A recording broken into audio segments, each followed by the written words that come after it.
100টা doctor নিয়ে যান, যদি একটা নার্স এখান থেকে তোলেন, যদি বন্ধ করার পরিকল্পনা করেন, আর দ্বিতীয় দিন এই বন্ধ করার মন মানসিকতা নিয়ে এই হসপিটালে পা দেন, আমি সাফেরই বলছি, ডিম থেরাপি আপনারা শিখিয়েছেন, আমরা উল্টে আপনাদের ডিম থেরাপি দেওয়ার জন্য তৈরি আছে। এখান থেকে হসপিটালটাকে তুলে নিয়ে গিয়ে জাঙ্গিপাড়ায় চলে যেতে। ও আমরা দেখেছি বিগত দিনে আপনারা ক্ষমতায় আসার পরে বিভিন্ন জায়গার নাম পরিবর্তন করেছেন, বিভিন্ন রাস্তার নাম পরিবর্তন করেছেন, বিভিন্ন জায়গার নাম পরিবর্তন করেছেন, কারণ এখানে পীর আবু বকরের নাম আছে বলে, ফুরফুরা পীর আবু বকরের নাম আছে বলে গায়ে জ্বালা লাগছে আপনার, কারণ মুসলমান এলাকায় হসপিটালটা আছে বলে গায়ে জ্বালা লাগছে আপনার, যারই কারণে আপনারা এখান থেকে তুলে নিয়ে চলে যেতে চাইছেন,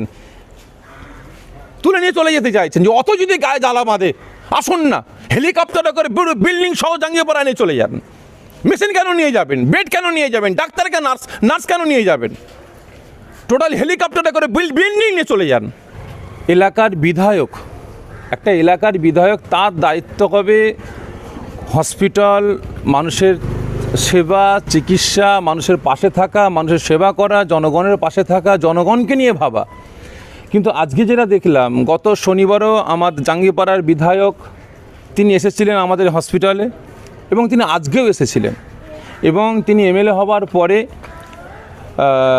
চুচুড়াতে সেখানেও মিটিং করেছেন। একদম ডিএম সাহেব ছিলেন, এসডিও সাহেব ছিলেন, সিএমএ সাহেব ছিলেন, বিডিও ছিলেন, সরকারি আধিকারিকরা ছিলেন, তেনাদেরকেও নিয়ে মিটিং করে বলেছেন যে ফুরফুরা শরীফের এই হসপিটালটা ওখানে কোনো প্রয়োজন নেই, ওটাকে বন্ধ করে দেওয়া হোক, এখান থেকে ডাক্তার নার্স তুলে নিয়ে গিয়ে জাঙ্গিপাড়ায় চলে যাওয়া হোক, কারণ এই হসপিটালটা কোনো রেকর্ডে নেই। আমি আপনাদের মাধ্যম দিয়ে আমি জাঙ্গিপাড়া আমাদের বিধায়কের কাছে আমি জানতে চাইছি, আপনি কতটা পড়াশোনা করেছেন ফুরফুরা সম্পর্কে, কতটুকু ফুরফুরা সম্পর্কে আপনার জ্ঞান আছে?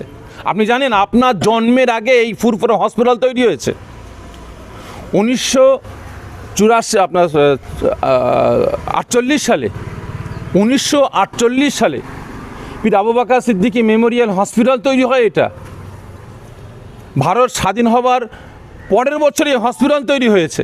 আর জাঙ্গিপাড়া হসপিটাল তৈরি হয়েছে 1987 সালে। আর আপনি এটাকে বলছেন রেকর্ড নাই, তথ্য নাই, এটাকে বন্ধ করতে চাইছেন। আপনি আবার বলছেন যে বিগত রাজ্য সরকার মমতা বন্দ্যোপাধ্যায় তিনি নাকি তোষণের রাজনীতি করার জন্য এই ফুরফুরা হসপিটালটা তৈরি করেছে। আজকে আপনি তোষণের রাজনীতি দেখাচ্ছেন। আজকে এই হসপিটালে এখানে হিন্দু মুসলমান সবাই এখানে চিকিৎসা নিতে আসছে, সবাই এখান থেকে সেবা পাচ্ছে। আর আজকে আপনারা এখানে বন্ধ করার পরিকল্পনা করছেন, এখান থেকে ডাক্তার নার্স তুলে নিয়ে যাওয়ার পরিকল্পনা করছেন, মেশিনপত্র খুলে নিয়ে চলে যাওয়ার কথা বলছেন জাঙ্গিপাড়ায়। ছি। আপনি একজন বিধায়ক, ভাবতে ঘৃণা লাগছে। আপনি একটা জনপ্রতিনিধি, ভাবতে ঘৃণা লাগছে। যদি আপনি প্রকৃত জনপ্রতিনিধি হতেন তাহলে আপনার ব্যবহার, আপনার কথাবার্তায় এত জঘন্য, এত বাজে হতো না।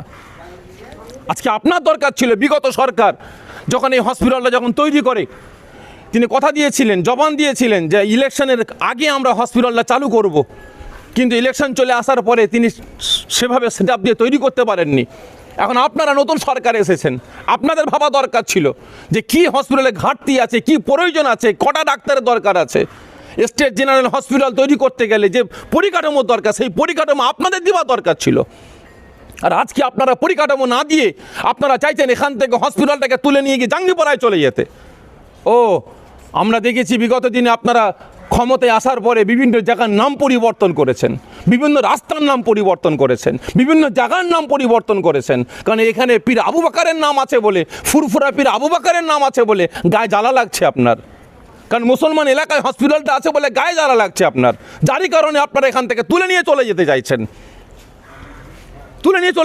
যে অত যদি গায়ে জ্বালা বাঁধে, আসুন না হেলিকপ্টারে করে বিল্ডিং সহ জাঙ্গিপাড়ায় নিয়ে চলে যান। মেশিন কেন নিয়ে যাবেন, বেড কেন নিয়ে যাবেন, ডাক্তারকে নার্স কেন নিয়ে যাবেন, টোটাল হেলিকপ্টারে করে বিল্ডিং নিয়ে চলে যান। কি চাইছেন আপনারা? আজকে আমার দেশের জনগণ আগে খেতে পাচ্ছে না, খাবারের দাম বেড়ে গেছে। চিনির দাম যেখানে ছিল আপনার 45 টাকা, সেখানে হয়ে গেছে 70 টাকা। যেখানে পেঁয়াজ ছিল 15 টাকা, 10 টাকা কিলো, 20 টাকা কিলো, সেই পেঁয়াজ আজকে 55 টাকা কিলো দাঁড়িয়ে গেছে। সবজির দাম আগুন হয়ে যাচ্ছে, আলুর দামটা ধ্বংস করে দিয়েছেন আপনারা। আর মানুষ খাবে কি করে, বাঁচবে কিভাবে, সেই নিয়ে আপনারা চিন্তা ভাবনা করছেন না। আর আপনারা ধর্ম নিয়ে রাজনীতি করা তো শুরু করেছেন। ধর্ম নিয়ে আজকে আপনারা বিভাজন সৃষ্টি করছেন, হিন্দু মুসলমানের একতা ঐক্য নষ্ট করছেন আপনারা। আজকে এখানে ফুরফুরা পীর আবু বকরের নাম আছে বলে গায়ে জ্বালা বাঁধছে কিনা, হসপিটালটা বন্ধ করে দেওয়া হোক। এখানে প্রত্যেকটা দিন শত শত মানুষ, হাজার হাজার মানুষ ফুরফুরা শরীফে এখানে জিয়ারত করতে আসে। ফুরফুরা শরীফে তারা এখানে চিকিৎসা পায়। আজকে আমার এলাকার কথা বলছি, আজকে এখানে এতগুলো পেশেন্ট দাঁড়িয়ে আছে, শুধু ফুরফুরার পেশেন্ট নাই, এখান থেকে শিয়াখালা থেকে পেশেন্ট এসছে, আপনার এখান থেকে তো আপনার আইয়ে থেকে পেশেন্ট এসছে, আপনার আকনি থেকে পেশেন্ট আসছে, এখানে আপনার সিপাহীগাছি থেকে পেশেন্ট আসছে, বারুইপাড়া থেকে পেশেন্ট চিকিৎসার জন্য আসছে। আর আজ আপনি বলছেন এখানে পেশেন্ট নাই। আজকে ডাক্তারের সঙ্গে কথা বলে দেখলাম এখানে নানা করে প্রায় 250 জন আউটডোরের চেক আপ করার জন্য দাঁড়িয়ে আছে। এখানে আপনার পেশেন্ট ভর্তি আছে, প্রায় 7 থেকে 8 জন পেশেন্ট ভর্তি আছে। এই পেশেন্ট আসবে কিভাবে, ভর্তি হবে কিভাবে?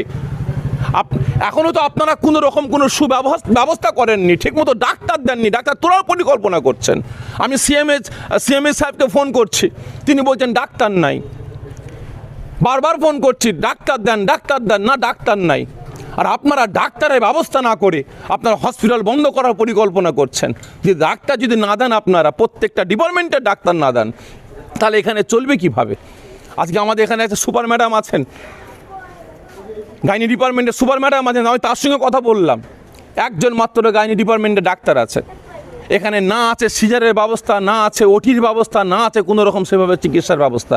এখানে একজন মাত্র গাইনি আছে, আর আছে আপনার মেডিসিনের ডাক্তার আছে, বাকি ডাক্তারগুলো গেল কোথায়? অবিলম্বে ওই সমস্ত হিন্দু মুসলমান এই মন মানসিকতা বাদ দিয়ে দশের পাশে দাঁড়ান, জনগণের পাশে দাঁড়ান, জনগণের সেবা করার জন্য প্রতিনিধি হয়েছেন, জনগণের সেবা করার চেষ্টা করুন। এই হসপিটালটা কীভাবে বড় হয় তার ব্যবস্থা করুন। আর যদি অতই গায়ে জ্বালা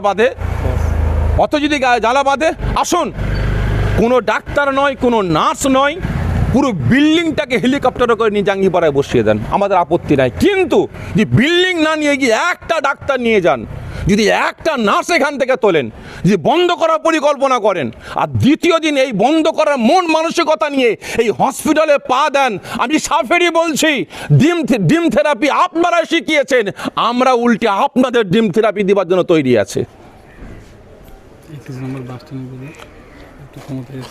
আর আপনি এখানে ক্ষমতায় আসার পরে আপনি বলেছিলেন যে আমরা 31 ক্ষমতায় আসার আগে আপনি কথা দিয়েছিলেন যে আমরা 31 নম্বরের বাস আমরা চালু করব, জনগণের সেবা করব।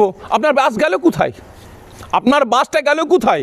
কম বেশি 150 দিন আপনার সরকার চলছে, এখনো পর্যন্ত আপনি বাস চালাতে পারেননি, সে ক্ষমতা আপনার নাই, আর হসপিটাল বন্ধ করার জন্য আপনি ছুটে আসছেন। আপনাদের উদ্দেশ্য জনগণ বুঝে গেছে। আপনার জনগণ আপনাদের উদ্দেশ্য বুঝে গেছে। আপনি জাঙ্গিপাড়ায় কি করেছেন?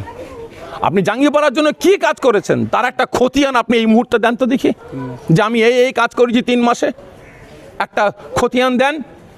দিতে পারবেন না, কারণ আপনারা সেই রাজনীতি করার জন্য আসেননি, জনগণের সেবা করার জন্য আসেননি। আপনারা এসেছেন হিন্দু মুসলমানের মধ্যে বিভাজন সৃষ্টি করার জন্য, হিন্দু মুসলমানের ঐক্য নষ্ট করে আপনাদের গদি বাঁচাবার জন্য আপনারা এসেছেন।